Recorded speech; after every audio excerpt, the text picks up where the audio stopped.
একটু জোরে জোরে দাও না। উফ, ভালো করে না দিলে তো কাজ হবে না। আরও জোরে দিলে তো ফেটে যাবে, তখন তো সমস্যা হয়ে যাবে। ফাটবে কেন? এটা কি বেশি চাপ নিতে পারে না? রাবার জাতীয় জিনিস, এটা বেশি চাপ দিলে তো ফেটে যাবে, এটা বেশি চাপ নিতে পারবে না। এটা তো বেলুনের মতো, এটা তো রাবার না। তুমি জোরে দাও। তুমি আসলেই বোকা তো। এটি বেলুন, ওকে এটাতে বেশি চাপ দিলে ফেটে যাবে, আর ফেটে গেলে আসল ঝামেলায় পড়বো আমি। ওরে তাই? এটা ফেটে গেলে বুঝি কিছু হবে না? আমি এমনি এমনি ছাড়া পেয়ে যাব। তোমার তো কোনো ঝামেলা নেই, তোমার আর কি সব দোষ আমার উপর দিয়ে কেটে পড়বে। উফ, এত কথা বলো না, ভালো করে কাজটা করতে দাও তো। আয়ান কথাটা শেষ করতেই নিজের কাজটা করতে লাগলো। নীলা আয়ানের দিকে একদৃষ্টিতে তাকিয়ে সবটা দেখে চলেছে। এতক্ষণ বকবক করে আয়ানের মাথা খেয়ে নিয়েছে নীলা। নীলা আর আয়ান তাদের দুজনের মাঝে আছে দীর্ঘ 2 বছরের ভালোবাসার সম্পর্ক। আজ তারা রুম ডেটে এসেছে। নীলা আর আয়ানের আগেও অনেকবার রুম ডেট করেছে, এটা তাদের নতুন কিছু না। আর আয়ান যেই বাড়িতে থাকে সেই বাড়িতে আয়ান ছাড়া আর কেউ থাকে না। আয়ানের বাবা মা দুজন লন্ডনে থাকে, শুধুমাত্র আয়ান তার বাবা মাকে ছেড়ে নিজের দেশে পড়ে আছে। আয়ানের বাবা মা অনেকবার চেষ্টা করেছে তাদের ছেলেকে তাদের কাছে রাখার, তবে আয়ান কোনোভাবেই তাদের কাছে গিয়ে থাকে না। নিজের দেশ আর নীলা, এই দুটো কারণে আয়ান পড়ে আছে এখানে। আয়ান আরও একটু জোরে চাপ দিতেই ধপাস করে বেলুনটা ফুটে গেল। বেলুন ফেটে যেতেই নীলা চিৎকার করে উঠল। নীলার চিৎকারে শুনে আয়ান হকচকিয়ে উঠল। এমন করে কেউ চিৎকার করলে যে কেউ ভয় পেয়ে যাবে। আয়ান নীলার দিকে তাকিয়ে কৌতূহলী কণ্ঠে বলতে লাগলো, কি হয়েছে? এমন করে চিৎকার করে উঠলে কেন? তো কি করব? তুমি তো বেলুনটা ফাটিয়ে ফেলেছো। এখন আমার কি হবে? তোমার কি হবে মানে? বেলুন ফেটেছে তো কি হয়েছে, নতুন বেলুন নিয়ে নিব নে। না, এমনটা হতে পারে না। তুমি জানো এই বেলুনটা এসে আমার ছোট ভাই না দেখতে পেলে কি করবে? কি করবে? তোমাকে খেয়ে ফেলবে। তুমি চেনো না ওকে। আমি কিচ্ছু জানি না, তুমি এই বেলুনটা ঠিক করে দাও। আমি কি করতে ঠিক করব? তুমি তো বললে আয়ান জোরে দাও জোরে দাও, আমি তো বলে দিলাম জোরে দিলে ফেটে যাবে। আমি বললেই তুমি দিবে, তা না হলে এখন আমি বলছি এটাকে ঠিক করে দাও। তাড়াতাড়ি করো, নিলয় চলে আসছে তো। নীলার কথা শুনে আয়ান এক দৃষ্টিতে নীলার দিকে তাকিয়ে আছে। এমনিতেই সব সময় নীলা নিজের সাথে করে তার ছোট ভাইকে নিয়ে আসে। আয়ানেরও ভালো লাগে নিলয় থাকলে, তবে আজ নিলয় তার সাথে করে একটা বেলুনও নিয়ে আসে, আর যেটা নিলয় আয়ানকে ফোলাতে বলে ওয়াশরুমে চলে যায়। নীলা আর আয়ান গল্প করতে করতে কখন সেই বেলুনে জোরে ফু পড়ে গেছে খেয়াল করতে পারেনি, যার ফলে বেলুনটা ফেটে যায়। আয়ান নীলার দিকে তাকিয়ে থাকতেই নীলা অয়নকে উদ্দেশ্য করে চরম বিরক্তি নিয়ে বলতে লাগলো, কি হলো? এমন হা হা করে তাকিয়ে আছো কেন? আমি কিছু বলেছি? তুমি কি ঝামেলা করতে চাও? এমন করে বলো না গো, আমি শান্তিপ্রিয় মানুষ, আমি কোনো ঝামেলা করতে চাইবো বলো আমায়? তাহলে হাদারামের মতো বসে আছো কেন? তাড়াতাড়ি কিছু একটা করো, তা না হলে নিলয়ের হাত থেকে তোমার কোনো মুক্তি নেই। এমন করে ভয় দেখাও কেন? তোমরা দুই ভাই বোন আমার সাথে কি শুরু করে দিয়েছো? আমি কোথায় যাই এখন? আসল কাহিনী হবে একটু পরেই, তখন আমার কোনো দোষ দিতে পারবে না, বলে দিচ্ছি আমি। নীলার কথা শুনে আয়ান রীতিমতো ঢোক গিলতে লাগলো। সত্যিই নিলয় সেই রকম ফাজিলের সাথে সাথে অনেক খাট তেরা। এই তেরাটাই এখন নিজের বেলুনটা ফাটিয়ে দেখলে পুরো বাড়ি মাথায় নেবে। আর নীলা তো নিজের ভাইকেই সাপোর্ট করবে, ভাইকে রেখে আয়ানকে আর সাপোর্ট করবে না। আয়ান নীলার দিকে তাকিয়ে ফাটা বেলুন নিজের হাতে নিয়ে বসে বসে কথাটা ভাবতে লাগলো। আচমকা আয়ানের পিছন থেকে নিলয় এগিয়ে এসে আয়ানকে উদ্দেশ্য করে বলতে লাগলো, আয়ান ভাইয়া, আমার বেলুনটা কি হয়েছে? নিলয় আয়ানের হাতের দিকে তাকাতেই চমকে উঠল। নিজের ফাটা বেলুন আয়ানের হাতে দেখে নিলয় চিৎকার করে কাঁদতে লাগলো।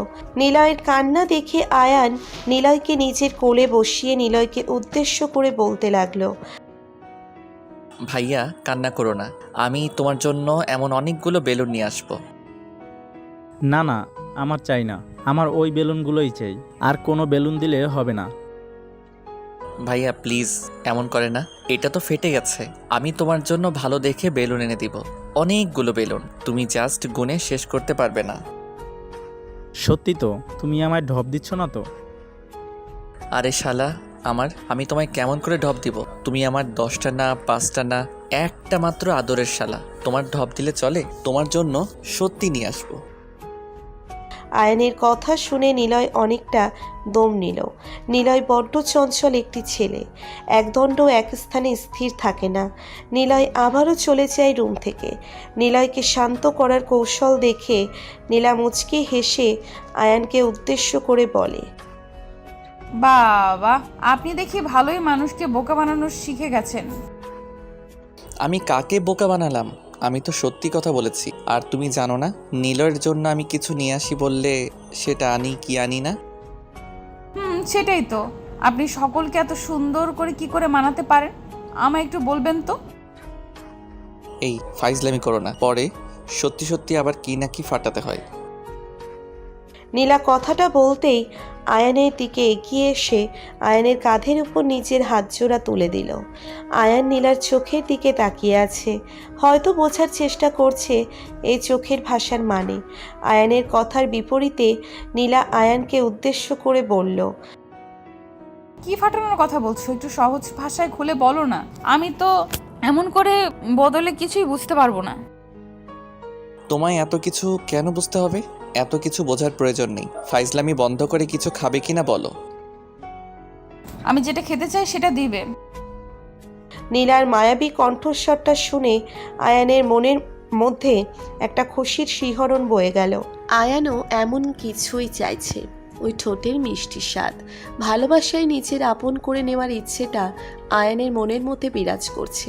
আয়ানও চাইছে নীলাকে নিজের বুকের সাথে মিশিয়ে নিয়ে নীলার মাঝে হারিয়ে যেতে। আয়ান নীলার হাতটা ধরে নীলাকে নিচের দিকে টেনে নিতেই দুম করে নীলা আয়ানের বুকে চলে আসে। আয়ানের বুকে এসে নীলা শক্ত করে আয়ানকে জড়িয়ে ধরে। আয়ান নীলাকে নিচের বুকে পেতেই অসম্ভব শান্তি অনুভব করতে লাগলো। নীলা আয়ানের শার্টের বাটনের উপর দিয়ে আয়ানের বুকের উপর হাত দিয়ে আছে। আয়ানের বুকে হাত রেখে নীলা আয়ানের বুকে লোমগুলো নিয়ে খেলা করছে। আয়ান নীলার কোমরে হাত বুলিয়ে দিচ্ছে। কিছু সময় এমন হাত বুলিয়ে দিতেই নীলা আয়ানকে উদ্দেশ্য করে বলতে লাগলো, সারাদিন কি হাত বুলিয়ে যাবে নাকি? আর কিছু করবে না? আর কি করব? জানো না কি করবে? তোমার মধ্যে একটু রোমান্টিকতা নেই। জানো গার্লফ্রেন্ড বয়ফ্রেন্ড একসাথে থাকলে কত কিছু করে। না তা তো জানি না, কারণ আমি তো এর আগে কখনো কারোর সাথে রিলেশন করিনি, আর না কারোর সাথে পার্সোনালি আলাদা কোথাও ডেটে গিয়েছি, তাই জানি না আমি কি করতে হয়। আয়ানের কথায় নীলা ভীষণ রেগে যায়। আয়ানের কথা মতো এটাই বোঝা যায় যে নীলা আরও অনেক রিলেশন করেছে, আর নীলা জানে কি কি করতে হয়। নীলা রেগে আগুন হয়ে গিয়ে আয়ানকে উদ্দেশ্য করে ভীষণ কর্কশ কণ্ঠে বলতে লাগলো, তার মানে তোমার মনে হয় আমি এর আগে অন্য কারোর সাথে রিলেশন করেছি, এইটাই তো বলতে চাও? যে আমি আরো ছেলের সাথে রুম ডেটে গিয়েছি, তাই না? ও মা, আমি এটা কখন বললাম? আর তাছাড়া তো আমি জানি তুমি আসলে কেমন মেয়ে, আর তোমায় নিয়ে আমার কোনো সন্দেহ নেই, বিশ্বাস করো। হয়েছে আয়ান, আমি জানি তুমি কি বলতে চেয়েছো আর কি বলেছো। মানে আমি এতটাই খারাপ হয়ে গেছি তোমার কাছে যে তুমি আমায় নিয়ে এই কথাটা বলতে পেরেছো। আরে পাগলি আমার, তুমি শুধু শুধু আমার উপর রেগে যাচ্ছ। আমি তোমাকে নিয়ে কেন বাজে কথা বলবো বলো আমায়? আমি তো জানি না বলে তোমায়। হয়েছে, আর কিছু জানতে হবে না আমায়, আমি সব বুঝতে পেরেছি, আর কিছু বোঝার নেই আমার, আসছি আমি। আর হ্যাঁ, তোমায় এসব কথা বলার জন্য আমি দুঃখিত। এই নীলা, রাগ করে কোথায় চলে যাও? আমি ক্ষমা চাইলাম তো, প্লিজ আমায় ক্ষমা। নীলা আয়ানের কোনো কথাই শুনল না। আয়ানের পাশ থেকে উঠে পড়ে নীলা হন হন করে চলে যায় আয়ানের রুমের বাহিরে। আয়ানের রুমের বাহিরে গিয়ে নীলা নিজের ভাইকে নিয়ে চলে যায় নিজের বাড়ির দিকে। আয়ানের কথায় নীলা ভীষণ কষ্ট পেয়েছে, আর নীলা অনেকটা অভিমানও করেছে। নীলা বরাবর অনেক অভিমানী একটা মেয়ে। ছোট ছোট বিষয় নিয়ে নীলা ভীষণ অভিমান করে, তাই সব সময় আয়ান কথা বলার সময় ভীষণ ভেবেচিন্তে কথা বলে। আয়ান কোনোভাবেই চায় না নীলা তার কথায় কষ্ট পাক, তবে দিন শেষে সেটাই হলো। আয়ানের কথায় নীলা কষ্ট পেয়ে গেল। নীলা তার ভাই নিলয়কে নিয়ে চলে যেতে নিতেই আয়ান নীলাকে আটকাতে চেষ্টা করলো, তবে নীলাকে আটকে রাখা কি আর চারটিখানি কথা নাকি? নীলা রাগে গজগজ করতে করতে হন হন করে চলে যায়। রাতের দিকে আয়ান নীলাকে কল করলো। নীলা বারবার আয়ানের কল কেটে দিচ্ছে। আয়ানও নাছোড় বান্দা, কল দিয়েই চলেছে সে। নীলা আর কোনো দিক না পেয়ে কলটা পিক করতেই আয়ান নীলাকে উদ্দেশ্য করে মলিন কণ্ঠে বলতে লাগলো, নীলা এমন করো না, আমি তোমার সাথে একটু কথা বলতে চাই, প্লিজ আমার কথাটা শোনো। কি কথা শুনবে? আমি তো ভালো মেয়ে না, অনেক ছেলের সাথে আমার সম্পর্ক আছে। দেখো না আমি সব কিছু জানি। এমন করবে তুমি আমার সাথে? আমি কি সেটা বোঝাতে ওই কথাটা বলেছি নাকি? আমি তো জানি না তাই বলেছিলাম, সরি। তো কিসের সরি? আমার সাথে ক্ষমা চাইছো কেন? কোনো ভুল তো করনি তুমি, আমি ভুল করেছি, ক্ষমা আমি চাইবো, তুমি না। নীলা প্লিজ বোঝার চেষ্টা তো করো, এমন করো না প্লিজ। আমি সত্যি ওসব ভেবে কিছু বলিনি তোমায়। তুমি এমন করলে আমি কেমন করে ভালো থাকবো বলো? শোনো, আমার কারণেই তুমি ভালো থাকতে পারবে না, তাই আমি আর চাই না তোমায় খারাপ রাখতে। তুমি এক কাজ করো, অন্য কাউকে পছন্দ করে বিয়ে করে নাও। নীলা সত্যি কি পাগল হয়ে গেছো তুমি? মাথা ঠিক আছে তোমার? এসব কী ধরনের কথা বলছো তুমি? আমার কিন্তু সত্যি এখন রাগ হচ্ছে ভীষণ। রাগ করে লাভ নেই, আমি তোমার ভালো চাই, তাই আর কিছু বলতে চাইছি না। রাখছি, আমায় আর বিরক্ত করো না। হ্যালো নীলা, আমার কথাটা শোনো প্লিজ। ভুল করেও তুমি হ্যালো। আয়ান নিচের কথাটা বলে শেষ করার আগেই নীলা কলটা কেটে দিল। আয়ান আবারও নীলার নাম্বারে কল ডায়াল করতেই আয়ান দেখতে পেল নীলার নাম্বারটা বন্ধ আছে। আয়ানের মাথা কাজ করা বন্ধ করে দিয়েছে। একটা সামান্য ছোট্ট ব্যাপার নিয়ে নীলা এত বড় একটা সিন ক্রিয়েট করতে পারলো। নীলার একটুও কষ্ট হলো না এমনটা করতে। আয়ান তো বারবার করে বলেছে যে সে ভুল বলেছে, কিন্তু নীলা যেন সেই ভুলটাকেই সঠিক করে নেওয়ার সিদ্ধান্ত নিয়ে ফেলেছে। আয়ান নিজের ফোনটা রাগের কারণে ফ্লোরে ছুঁড়ে মারল। নীলার কথা ভাবতেই আয়ানের চোখের পাতা ভারী হয়ে উঠেছে। বুকের বাম পাশে তীব্র কষ্ট অনুভব হচ্ছে তার।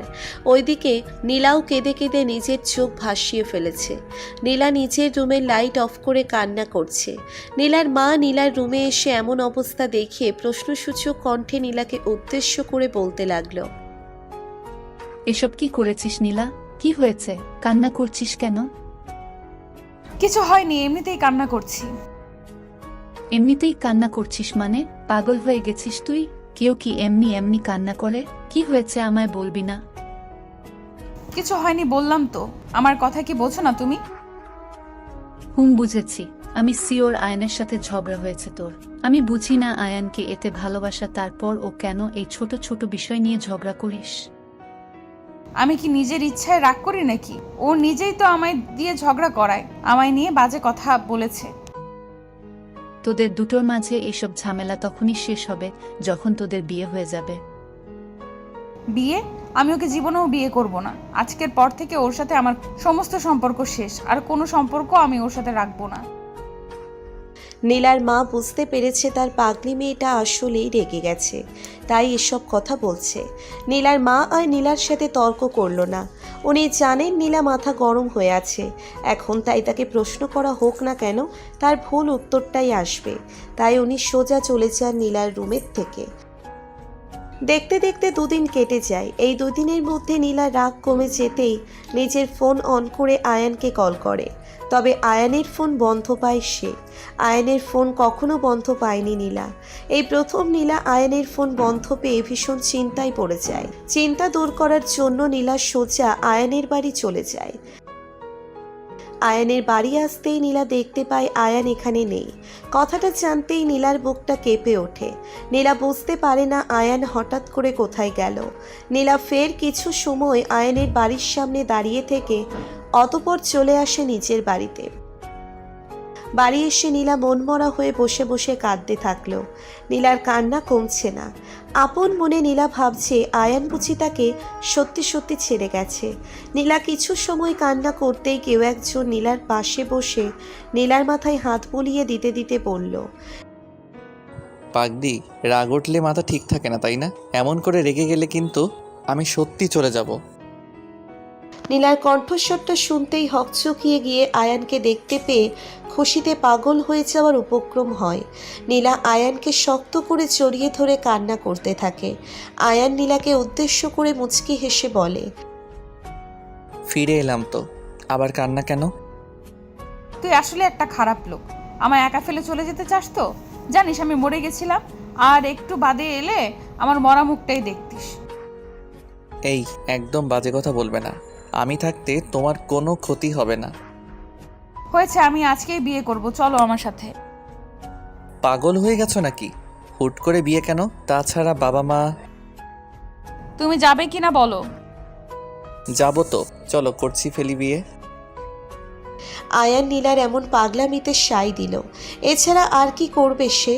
নীলা রেগে গেলে আবার ঝামেলা হবে, তাই অয়নও চাইছে না আর কোনো ঝামেলা হোক। নীলা আর আয়ান এর জন্য দোয়া করবেন, তারা যেন সব সময় ভালো থাকতে পারে। আর লাইফে কিন্তু এমন একটা রাগী মানুষের প্রয়োজন আছে, কারণ রাগী মানুষগুলো সব সময় পাগলের মতো ভালোবাসতে পারে। আমাদের ভিডিওটি কেমন লেগেছে তা কমেন্ট করে জানাতে ভুলবেন না। আর ভিডিওটি যদি ভালো লেগে থাকে তাহলে একটি লাইক করুন আর সাবস্ক্রাইব করে আমাদের পাশেই থাকুন। ধন্যবাদ সবাইকে আমাদের পাশে থাকার জন্য। আল্লাহ হাফেজ।